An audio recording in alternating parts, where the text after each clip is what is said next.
Hoje eu gostaria de falar, uma mensagem sobre oração, mas eu não vou decorrer muito sobre o que é oração, como orar, como se deve orar.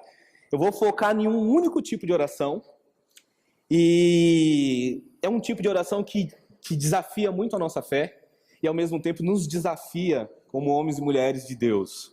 Amém? E aí eu vou falar de um personagem que é o Pedro, todo mundo conhece, e aquela passagem também muito conhecida que é Pedro andou sobre as águas. Andar sobre as águas é uma coisa muito...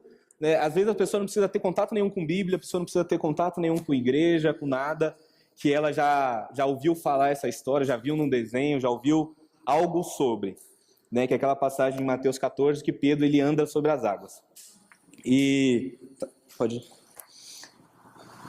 Eu intitulei o tema como a oração mais curta.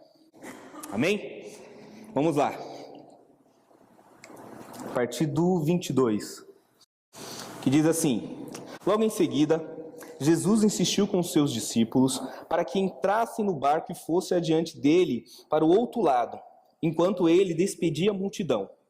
Tendo despedido a multidão, subiu sozinho ao monte para orar. Ao anoitecer, ele estava ali sozinho. Mas o barco já estava a considerável distância da terra, fustigado pelas ondas porque o vento soprava contra ele. Alta madrugada, Jesus dirigiu-se a eles, andando sobre o mar. Quando viram andando sobre o mar, ficaram aterrorizados e disseram: é um fantasma, e gritaram de medo. Senhor, e gritaram de medo. Mas Jesus imediatamente lhes disse: coragem, sou eu, não tenham medo. Senhor, disse Pedro, se és tu, manda-me ir ao teu encontro por sobre as águas. Venha, respondeu ele. Então Pedro saiu do barco, andou sobre as águas e foi na direção de Jesus. Mas quando reparou no vento, ficou com medo e começou a afundar e gritou: Senhor, salva-me. Imediatamente Jesus estendeu a mão e o segurou e disse: homem de pequena fé, por que duvidou? Amém? Por enquanto até aí. Como eu falei, uma passagem muito conhecida, é uma passagem muito ampla, assim, para a gente poder explorar diversos aspectos aqui desse contexto. Mas vamos introduzir rapidamente um pouco de quem é esse personagem central nessa história aí. A Bíblia fala que tem os 12 discípulos, mas desses 12, um tomou a palavra, um tomou uma atitude, um tomou a proeminência ali na ação, que foi Pedro. E se você conhecer um pouquinho da história de Pedro, você vai perceber que Pedro tem mania de fazer isso, Pedro ele é uma pessoa, se me permite dizer isso, ele é um rapaz meio entrão, meio sem noção, muitas vezes. Pedro ele desafia algumas atitudes que, ora, é louvável, ora é meio irresponsável, quando a gente olha para a palavra de Deus. Mas esse Pedro, para chegar nesse estado de promover essa coisa que é andar sobre as águas, que é por um ato de fé, ir em direção a Jesus sobre as águas, esse Pedro ele viu Jesus, o primeiro milagre que foi ali, Jesus transformar a água em vinho. Esse Pedro estava lá quando Jesus fez aquela pregação maravilhosa no Sermão do Monte, onde Jesus estabeleceu bases fundamentais para o evangelho, para o cristianismo, para as nossas vidas. Esse Pedro viu Jesus ali curar a sogra dele. Se você pegar alguns versículos ali desse capítulo 14, você vai ver que esse Pedro teve uma experiência maravilhosa de que vê Jesus multiplicar pão. Esse mesmo Pedro, um dos primeiros encontros com Jesus, que com certeza ele era e se a gente for pensar nesse Pedro, ele era um homem trabalhador, ele era um pescador, uma pessoa dedicada, assim como muitos de nós, dedicado ao seu trabalho, dedicado aos seus afazeres. E esse Pedro, quando ele teve um encontro com Jesus, podemos dizer que ele estava em crise financeira, porque ele pescou a noite inteira e não encontrou nada. E aí ele toma uma atitude, ele fala: Senhor, segundo a tua palavra, eu vou ao mar alto e vou lançar a rede novamente. E aí quando ele faz isso, ele pesca uma abundância de peixe, que talvez ele nunca tenha conseguido na vida dele. E ali ele toma uma atitude que ele se afasta de Jesus e fala assim: afasta-te de mim porque eu sou pecador. E aí Jesus fala assim: a partir de agora eu vou te transformar em pescador de homens. Eu vou mudar a configuração da tua vida. Entender esse Pedro, essa pessoa que faz esse desafio, que faz esse questionamento a Jesus para tomar essa atitude. Mas olhando diretamente para essa mensagem, é uma mensagem interessante. Jesus, ele obriga os discípulos a entrar no barco e ir para o outro lado. Ou seja, vocês vão me obedecer. Discípulo obedece, amém? Então, já guarda a primeira, no Dômino, já guarda a primeira. Jesus obriga o discípulo a algumas coisas. O discípulo pode fazer o que ele quiser, a hora que ele quiser, quando ele quiser. Não é bem assim. Com Jesus não é bem assim. Amém? Essa é a única exortação da pregação, eu prometo. E aí, Jesus obriga os discípulos a entrar no barco e ir para o outro lado. E do outro lado vai ter um encontro com Jesus. Jesus só vai para lá que eu vou despedir a multidão aqui.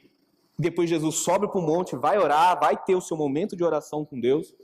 E os pescadores, os homens ali que já tinham experiência, que sabiam nadar, que tinham toda uma expertise de mar, estão em alto mar.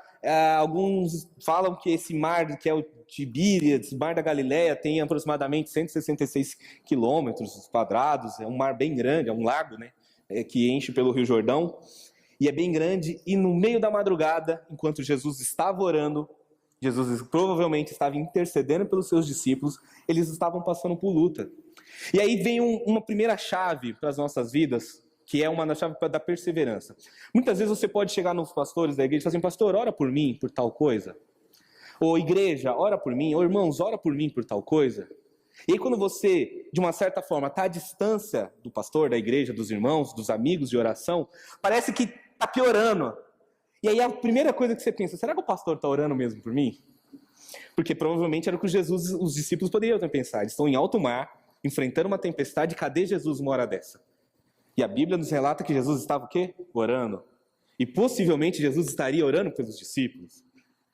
A questão é, Jesus estava orando para salvar, ou Jesus falou assim, Deus, manda a tempestade mesmo que eu vou provar eles em alguma área. Aí fica difícil nós saber. Amém?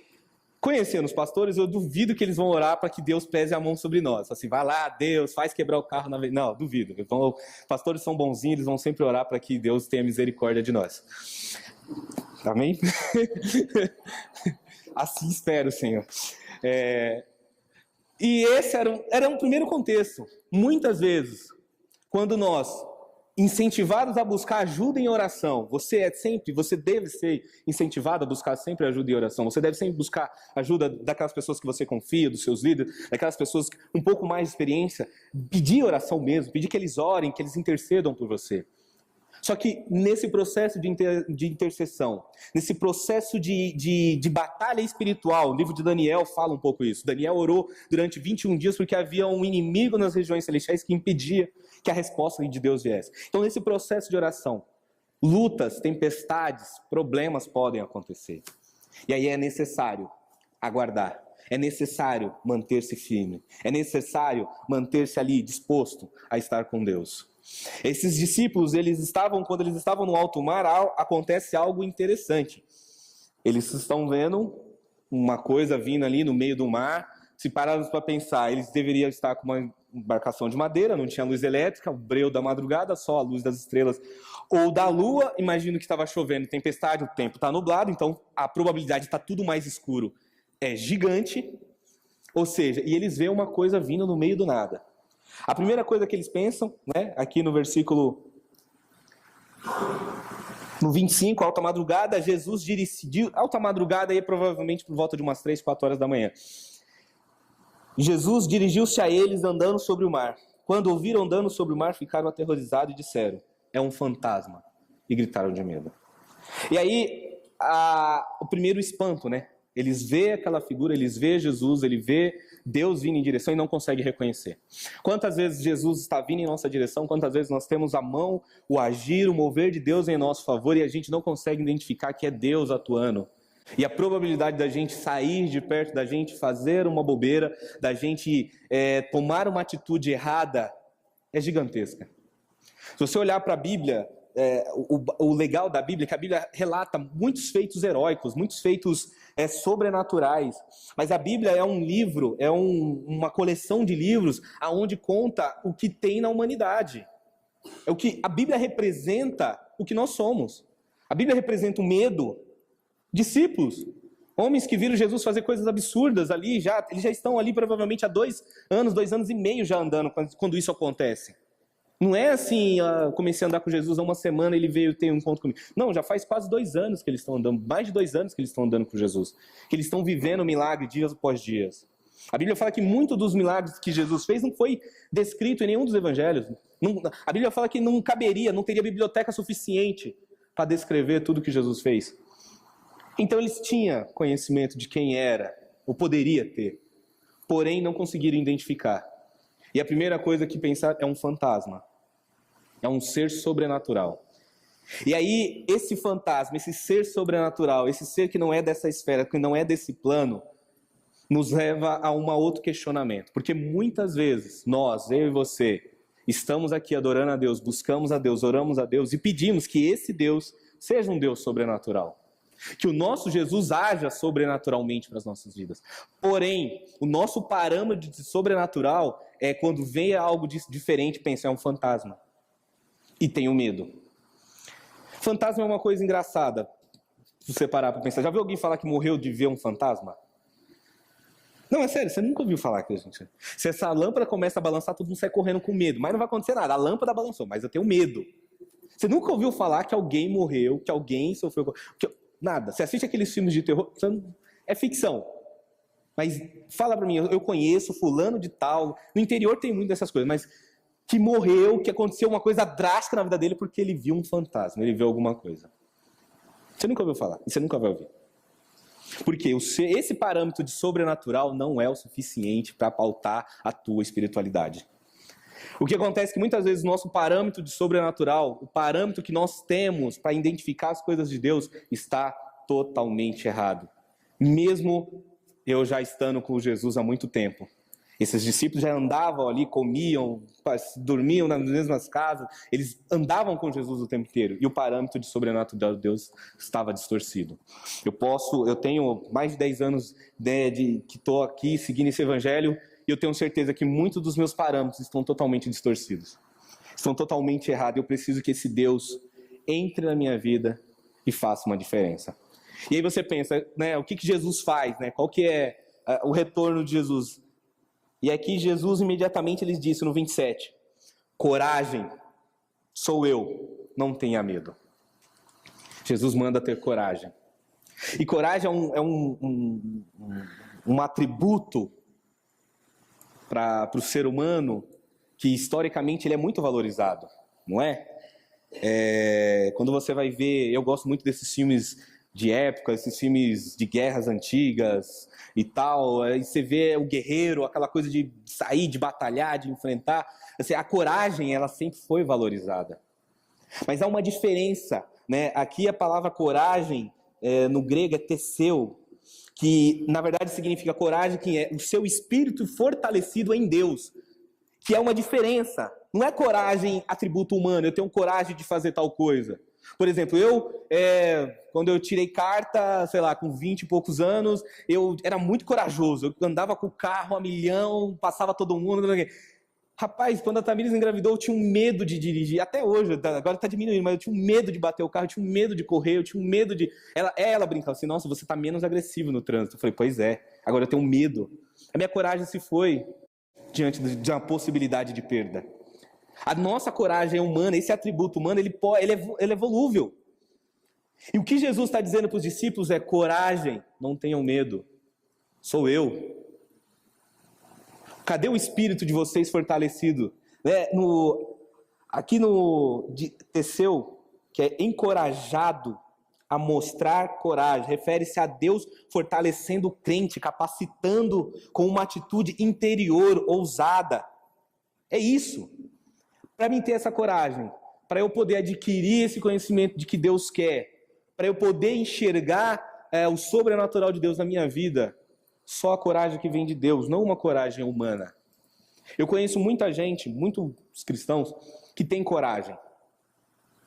Só que não é uma coragem baseada naquilo que Deus falou.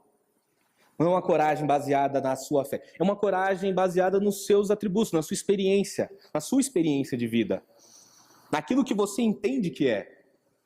Hoje a gente vive numa sociedade que muitas vezes essa palavra coragem, não tenha medo, pode ser entendida até como autoajuda. Quantos livros tem te encorajando? Quantos vídeos? Quantas pessoas na internet falando para você ter um ânimo diferente, para você tomar uma atitude, um pensamento positivo, para você...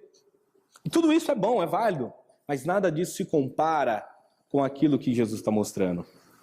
Essa coragem que só é possível quando o seu espírito está fortalecido por Deus. Eu tentar ter coragem quando o meu espírito, quando a minha vida, quando não estou ligado em Deus, é uma coragem que pode ser volúvel e diante de uma outra variável, de uma outra perspectiva, de outro acontecimento, eu posso automaticamente perder a coragem. Eu posso desistir. Eu posso retroceder. Eu posso abandonar, eu posso sair do corajoso para me tornar um covarde. Quando Jesus fala coragem, se você olhar para o próprio Pedro, Pedro era uma pessoa que em alguns aspectos se mostrava corajoso. Quando Jesus ali na Santa Ceia fala, eu vou ser crucificado, eu vou ser entregue e tudo mais, eu vou morrer, mas eu vou ressuscitar. O Pedro, não, senhor, não fala isso não. Pedro é tão corajoso que ele fala, não, todo mundo aqui pode te trair, menos eu. Esses covardes aqui pode, eu não. Eu até acredito que quando ele falou isso, ele falou com coragem mesmo. Porém, quando ele estava lá, diante da cena, da verdade, essa outra variável o incomodou ao ponto dele negar Jesus, ao ponto dele se acovardar, ao ponto dele não conseguir mais ir em direção àquilo que ele tinha se proposto a fazer. Vou seguir o Senhor até a morte, com você eu vou até a cruz, com você eu vou até o fim. E quantas vezes faltou coragem para mim e para você para seguir aquilo que Deus falou? De quantas coisas nós já desistimos? De quantas coisas nós tivemos medo e fomos neutralizados pelo medo? O medo, tem livros falando sobre medo, tem gente explicando sobre medo, essa paralisia. Medo que muitas vezes atua no futuro. É o medo de que algo possa acontecer, isso me neutraliza no presente. Eles estavam com medo. Você pensa assim, a Bíblia não fala que eles estavam com medo da tempestade. Eles estavam com medo do sobrenatural. Muitas vezes eu e você temos medo daquilo que Deus pode realmente fazer nas nossas vidas. E por isso a gente não toma um passo de fé, não vai adiante. No 28, Pedro toma uma atitude e fala o seguinte, Senhor, disse Pedro, se és tu, manda-me ir ao teu encontro sobre as águas. E aí, por alguns momentos, Pedro, se fosse eu, teria um surto psicótico, mas o Pedro, ele teve uma revelação, ele teve um encorajamento, ele teve um empoderamento ali, que ele falou assim, peraí, se você é um sobrenatural certo, então eu posso ir até você. Por fração de segundo, a compreensão de sobrenatural do Pedro se alinhou com a de Jesus. Foi questão de segundos, eu acho que só aconteceu... Até hoje eu só sei que só pela Bíblia, só Pedro andou sobre as águas. Eu nunca ouvi falar que outro ser humano andou sobre as águas, ou que outra coisa que tem uma densidade maior que a água conseguiu flutuar. Mas Pedro andou sobre as águas. Por um milésimo de segundo, ele ficou alinhado com Jesus. E ele fala, se é você, manda eu ir até aí onde você está. E aí a resposta, então vem. Eu já ouvi muitas frases missionárias que falam assim, que muitas vezes você é a resposta da sua oração. Né? Você ora e Deus usa você mesmo como resposta, né? Eu tinha muito medo assim quando eu ia orar por alguns países, né? Na minha igreja, na outra igreja tinha essa coisa de orar por missões. A gente vai orar por fulano país tal. Aí às vezes eu sabia que o país lá era bem complexo, né? Tipo, tá em guerra com a Síria. Eu falei, se Deus me mandar para a Síria, se eu for a resposta da minha própria oração, meu Deus, eu vou morrer. Então eu não vou orar. Olha como perturbado, né? Como que a gente é. A nossa compreensão de sobrenatural. Mas Pedro se alinhou ali por um momento. Ele falou, Senhor, se és tu, manda eu ir ter contigo. Teve coragem, teve um vislumbre do sobrenatural e quis experimentar algo diferente. O que eu e você precisamos ter hoje. O que eu e você precisamos buscar para as nossas vidas. Alinhar o nosso olhar com Deus. Ah, Edinho, mas depois que eu alinhar a minha perspectiva sobrenatural com a de Deus, tá tudo bem? Tá tudo tranquilo? Eu posso viver... posso me aposentar espiritualmente pro resto da vida, nunca mais vou precisar fazer nada, tô tranquilo. Então Pedro saiu do barco, no 29. Então Pedro saiu do barco, andou sobre as águas e foi na direção de Jesus. Mas quando reparou no vento, ficou com medo novamente. E começou a afundar e gritou: Senhor, salva-me. As circunstâncias de adversidade na sua vida sempre, sempre, sempre estarão postas. Amém? Sempre, sempre, sempre coloque isso na sua vida. Sempre vai estar posto. Você vai ter sempre dificuldades. A questão é com quem que eu estou passando essa dificuldade. Quem está diante de mim? Com quem que eu posso pedir socorro? Pedro, quando ele reparou no vento, quando ele reparou nas águas, quando ele reparou no movimento das ondas, ele teve medo. E aí ele grita por socorro. E aí ele faz uma oração curtíssima. A oração mais curta para mim. A oração que eu já fiz muito na minha vida. Quando eu não tinha nem palavras, quando eu não sabia o que dizer, quando eu não sabia expressar o que eu estava sentindo, eu só falava: Senhor, me salva. Senhor, me ajuda. Senhor. É uma oração que não precisa de intelectualidade. É uma oração que não precisa de eloquência. É uma oração que não independe do lugar de onde você está. Ele está no meio do mar, afundando. Ele não está num santuário, ele não foi para um lugar específico, ele não foi para o seu quartinho de oração. Independe do lugar de onde você está. Não importa onde você esteja. Pedro, ele fez aquela oração. Ele clamou. Se você olhar o livro de Salmos, se você ler o livro de Salmos, você vai ver o tempo inteiro o salmista, Davi, os demais escritores dos Salmos apelando para o clamor, falando: Senhor, nos salva. Senhor, tem misericórdia de nós. Às vezes a pessoa está com a dificuldade em nossas vidas, hoje talvez você esteja, ou um dia possa estar, como se ondas, para onde você olha, tem água ao seu redor, não tem lugar firme, não tem lugar onde se apoiar, não tem onde se segurar, não tem com quem contar, não tem nada. Nada. Tudo está ruim, emocionalmente, financeiramente, sentimentalmente, espiritualmente, sua saúde, tudo está ruim. Em volta de você é só onda, é só água, é só a perdição. E aí nesse momento, você pode fazer uma oração curta, mas uma oração que sai lá de dentro do fundo do seu coração. Uma oração que clama pela vida. E Jesus, lá no livro de João, capítulo 10, fala que Jesus ele veio para trazer vida e vida em abundância. Pedro ele clama pela vida dele, ele fala: Senhor, salva-me. Uma oração tão curta. Uma oração que faz com que eu e você nos despimos diante de Deus ao ponto de falar: Senhor, eu não tenho nada para te oferecer agora. Eu não tenho nada para trocar com o Senhor. Eu não posso nem usar o que eu fiz, que eu preguei, que eu ajudei, que eu dei de dízimo, que eu abençoei a vida de fulano, que eu preguei em tal lugar, que olha, Deus, o meu currículo espiritual. Deus, não consigo nem usar isso aqui. Pedro não teve tempo nem de usar o currículo espiritual dele. Pedro só podia fazer uma coisa. Uma oração curta: Senhor, me salva. Quantas vezes você precisou fazer essa oração? Quantas vezes você precisa fazer essa oração? E possivelmente nós vamos precisar. O que eu quero expor aqui com muita clareza, que isso não anula uma vida com Deus. Pelo contrário, se você vai continuar acompanhando a vida de Pedro, você vai ver no livro de Atos, nas próprias casas de Pedro, que Pedro ele se transforma, ele é mudado. Ele é uma pessoa que anda com Deus, que vive com Deus. Mas o que eu quero deixar muito claro é que muitas vezes nós passamos por problemas, passamos por situações em nossas vidas, onde nós deveríamos somente clamar. Dentro do carro, no trabalho, no banheiro, dentro da sua casa, naquele momento de discussão, de briga, de ameaça, de separação, de destruição de um lar. Qualquer situação que você estiver. É quando você entra, quando você para, você não sabe como argumentar com Deus. Aí você fala: Senhor, me salva. Senhor, me salva. Eu lembro quando, há 3 meses atrás, no dia 9 de janeiro, quando eu estava indo em direção à sala do parto, e a única oração que eu sabia fazer é: Senhor, abençoa, Senhor, abençoa, Senhor, abençoa. Eu não conseguia fazer qualquer outra oração mais elaborada, só pedia para que Deus abençoasse o parto e o nascimento dos meus filhos. Era a única coisa que eu sabia orar.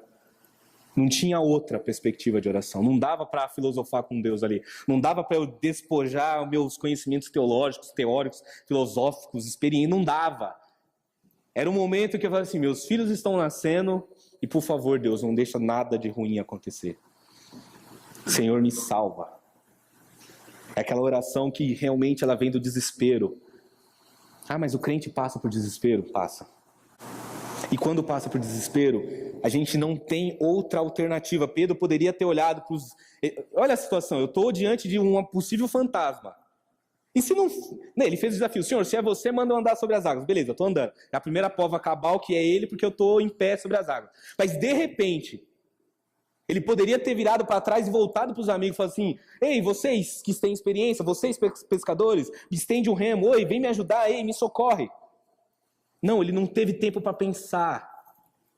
Ele não teve tempo para buscar a melhor alternativa. Se eu falo com B, se eu falo com A, se eu peço oração para C, se eu peço oração para D, se eu vou lá na igreja de fulano de tal, porque lá o pastor tem uma unção especial. Não teve tempo. Ele falou, Senhor, é eu e Deus. Senhor, me salva. Ao mesmo tempo que nós vivemos em comunidade e o cristianismo, o evangelho, ele só existe quando eu faço um com o outro. Não existe evangelho sozinho, não existe reino de Deus sozinho, o reino de Deus é com o outro, é sempre com o outro. Mas mesmo quando eu estou aqui, junto com o outro, vai chegar um momento na minha vida que eu só posso olhar para Jesus. E não adianta eu olhar para trás para meus amigos que estão no barco, para meus irmãos no barco. É para Jesus que eu vou ter que olhar. E é por isso que Jesus vai permitir. E talvez é por isso que Jesus vai estar orando, preparando o teu espírito e permitindo que uma tempestade venha, porque Jesus ele acalma todas as tempestades. Todas as tempestades da Bíblia ele acalmou. Acabar com tempestade não é problema para Jesus. O problema é para mim. O problema é para você. A tempestade passar. E talvez é Ele permitindo aquela tempestade para que você saiba aonde está o centro alinhado da tua vida. Não necessariamente, aí vem uma coisa que eu acho que é muito bonita, não necessariamente eu e você vamos ter uma vida de maravilhas sobrenaturais. Não. Talvez não. Mas o que eu preciso ter é uma vida onde eu sei onde é o centro da salvação. Pedro, ele poderia... Olha só, Pedro ele tinha tudo para ser o maior pescador da história da humanidade. Porque primeiro ele aprendeu que se ele segue Jesus, quando ele lança a rede, todos os peixes vêm para a rede dele. Ele não tem esforço. Olha... O custo é quase zero ali de trabalho, de mão de obra. Então, é só lançar a rede e o peixe vem sozinho. Só aí já fez o cara sair na frente de todos os pescadores. Agora, imagina um pescador que consegue fazer isso, consegue andar sobre as águas. O cara é um fenômeno. Pedro não viveu as maravilhas que ele gostaria. Mas ele só viveu, ele aprendeu a uma única coisa. Quando eu estou afundando, é Ele que me salva. Quando eu estou me perdendo, é Ele que me salva. E muitas vezes eu preciso, e quantas vezes eu já orei dessa forma, e não tenho vergonha nenhuma, eu vim conversando no carro isso com minha irmã, quantas vezes eu já orei e já tive que falar, Senhor, me salva do meu pecado, porque eu vou cair. Senhor, me salva, porque olha onde eu estou. No Salmo 18, o salmista ele clama, que ele fala assim, me livra desse lamaçal. Eu estou atolado, eu estou me afundando na lama. E tira daqui. Quando você vai ver o Isaías, ele faz um clamor, ele, Senhor... Quem sou eu? Eu sou um homem impuro, de lábios impuros. Como posso falar? Como posso ser seu profeta? Como posso ser seu instrumento? Aí Deus manda um anjo, toca nos lábios deles e fala, não, a partir de agora você é boca de Deus, você fala. Talvez, até uns tempo atrás eu estava conversando com o pastor Rogério sobre isso, e quem é um cristão um pouco mais antigo, parece que o evangelho da década de, sei lá, do começo dos anos 2000, década de 90, era um evangelho muito espetaculoso, assim, muito sobrenatural. Toda igreja, em todo quanto é lugar, tinha alguma coisa sobrenatural acontecendo. E hoje parece que não é tão assim, não sei. Parece que diminuiu, ou acabou, ou o que era antes não é, não sei. E eu cresci num contexto muito sobrenatural. E meu problema é que eu não vivia muita coisa sobrenatural. Nada sobrenatural acontecia através da minha vida. Nada. E eu lembro que um dia eu estava triste com isso, porque eu não tenho visão, eu não tenho profecia, eu orei uma vez só que a pessoa falou que foi curada, eu sou quem? Eu sou o quê? Essa semana eu postei no Facebook, eu sou um ninguém tentando levar pessoas a conhecer alguém que nos ama. No fundo eu sou um ninguém, mas... E aí eu lembro que um dia eu orando e falando com Deus e fui no final da tarde no trabalho. Estava triste aquele dia, juro, eu estava triste. Eu acho que saiu uma dessas orações: Senhor, me salva, Senhor, me ajuda, Senhor, me responde, Senhor, fala comigo, Senhor, o que eu sou? De vez em quando sai, é uma frase só: Senhor, o que eu sou? Senhor, você me ama mesmo? Você já fez essa oração? Você já perguntou: Deus, você me ama? Deus, eu sou seu filho? Deus, o Senhor realmente está contando comigo? Você já fez? Eu já fiz muitas das orações. Muito. Né? Às vezes eu tenho uma brincadeira que eu faço com a Tamires quando eu quero provocar ela, que eu falo assim: você me ama? Ela olha pra minha cara assim, eu já falei que eu te amo. Eu falei: você me ama mesmo? Aí ela, quando ela não responde, eu falei: chega, já parei de provocar. Mas, sabe, você fica nessa coisa do... E é uma coisa louca, muitas vezes. E você leva isso para Deus. Deus, você me ama? Deus, você vai realmente cuidar de mim? Deus, realmente o Senhor vai comigo? Deus, realmente o Senhor está à frente? Deus, realmente é o Senhor que está aqui? Sabe, quantas vezes a gente faz esse tipo de oração? Eu me lembro que nessa fase, né, só não fugindo muito, que eu estava em crise comigo mesmo, nas muitas que eu já tive. E eu lembro que é aquela passagem de João Batista, né, que quando fala que dos nascidos de mulher não tinha nenhum maior que ele. Aí você pergunta: o que o João Batista fez? Que milagre espetaculoso João Batista fez, a não ser ficar no deserto comendo gafanhoto e mel? Ele anunciou Jesus. E aí, naquele dia, ficou claro para mim assim: Edinho, talvez você não vai fazer milagre nenhum, você não vai curar ninguém, você não vai ver anjos, você não vai... nada. Mas a maior de todos os ministérios é anunciar a vinda de Jesus, é anunciar o Cristo. Talvez você se sinta assim, fale assim: eu não sou como fulano, eu não sou como ciclano. Só o fato de você anunciar o homem, a Bíblia fala que o homem, do nascido de mulher, ou seja, daquele que nasceu, não tinha ninguém maior que ele. E a única coisa que ele fez foi anunciar Cristo. Ele veio, ele nasceu, ele foi predestinado para anunciar Cristo. Eu não tenho outra coisa a não ser, Deus pode me usar, Deus pode fazer o sobrenatural, eu preciso ter a perspectiva alinhada do sobrenatural, como Pedro teve por um instante. Mas acima de tudo, eu tenho que saber que eu clamo a Ele, eu busco a Ele. E é Ele, somente Ele, é a essência de todas as coisas. Nós vivemos muitas vezes um evangelho carregado de tantas outras coisas. Às vezes você para conversar com algumas pessoas e é tanto detalhe para coisa tão simples, né, pastor? É tanto detalhe, às vezes eu paro e penso assim: tá, mas a gente vai pensar, discutir, falar. E no fundo, né, eu nunca esqueço uma vez que eu, metido, cheguei da faculdade, de teologia, estava falando com a minha mãe lá: não, mãe, mas porque no grego, eu não sei o que, eu falei assim: minha Bíblia é em português, minha Bíblia está falando que é assim, não me interessa o que está no grego. Aí, eu parei, eu falei, mas é verdade, né? A essência está aqui, é isso mesmo, o Senhor me salva, não tem que... Eu posso buscar a essência da palavra, o que é o Senhor me salva, até separei aqui para mostrar para vocês, mas a essência é uma só, é sozo, é seguro, é resgatado, é corretamente entregar, ser livre do perigo, é estar em segurança. É o que o Pedro está falando: Senhor, eu quero ser resgatado, Senhor, me salva, me tira daqui, eu quero estar em segurança. Não é a rocha a segurança, não é o barco a segurança, não é os meus amigos a segurança é Jesus. E pronto, e não tem outro. Não tem jeito. A gente vai lutar a vida inteira, a gente vai passar essa vida, o tempo que Deus nos permitir estar aqui, a gente vai ter todos os conflitos, todas as tempestades, todas as lutas e barreiras, os gigantes que vão aparecer, todos eles. E nenhum deles você vai conseguir passar se não for com Deus. Eu falei muito de Davi aqui, vocês lembram que Davi falava assim: é na força do braço do Senhor que hoje eu vou destruir você, gigante. Hoje o Senhor me entregou nas suas mãos. Então, é buscar essa essência, essa oração mais curta. É ter essa disponibilidade de saber que eu preciso rasgar e me humilhar diante de Deus e falar: Senhor, me salva. Me salva dos meus erros. Me salva dos meus pecados, porque eles vão me afundar. Senhor, me salva do meu medo. Quantas vezes eu tenho medo? Quantas vezes você tem medo? E você é impossibilitado de viver o sobrenatural. Senhor, me salva do meu medo. Senhor, me salva do meu orgulho.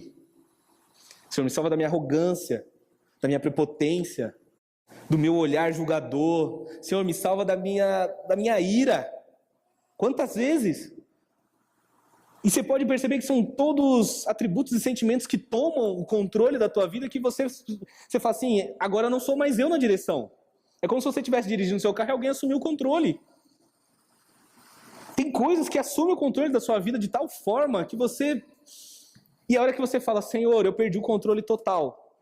Pedro, quando ele estava no barco, ele tinha um mínimo controle, mesmo com as ondas. Quando ele está no meio do mar, não tem mais controle nenhum, ele está afundando. Não tem para onde ir, não tem para quem recorrer. Ou Jesus estende a mão para ele ou ele morre afogado. Ou a vida dele acaba. O problema é que muitas vezes nós não... Eu e você, muitas vezes a gente não encara o evangelho dessa forma. O pastor pregou isso semana passada. Ou tá com Deus ou não tá. Não tem outra. Não dá para... Infelizmente a gente vive num mundo que hoje a gente tem tanta explicação científica para tudo que você duvida de tudo. Aí quando eu olho para a Bíblia, assim, quando você olha para as coisas da Bíblia, você fala, mas como que eles acreditavam com tanta facilidade naquela época? Não tinha tanta explicação de mundo, a sociologia não tinha desencantado o mundo ainda, os pensadores do iluminismo não tinham chegado ainda no mundo para poder dizer que não, isso é a maçã cai por conta da gravidade, você não afunda por conta da densidade da água. Não tinha ninguém para explicar. Você só podia crer. É claro que, né, não fazendo defesa agora, teve muita atrocidade em nome do crer. Infelizmente, né? Em nome de Deus e do amor, se matou e se destruiu milhares de vidas ao longo da história. Né? E acontece até hoje, em nome de Deus, em nome do amor, em nome da democracia, hoje é mais legal. Mas você tem sempre isso. Nós usamos aquele que deveria ser bom e desvirtuamos o processo. E o que eu quero deixar hoje, assim, encerrando, o que eu quero deixar bem claro, que para mim é muito forte, é esse momento que eu sei que talvez hoje eu não esteja passando, mas quando vier essa batalha, quando eu me encontrar naquele momento cercado por águas de perdição, eu posso fazer uma oração e falar, Senhor, me salva.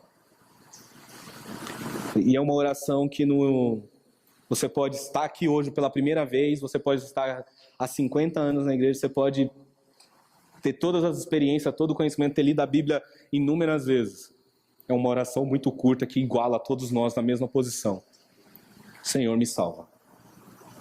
Senhor, me salva. Eu tenho que clamar sempre para que esse Jesus me salve. De mim mesmo, muitas vezes. Amém?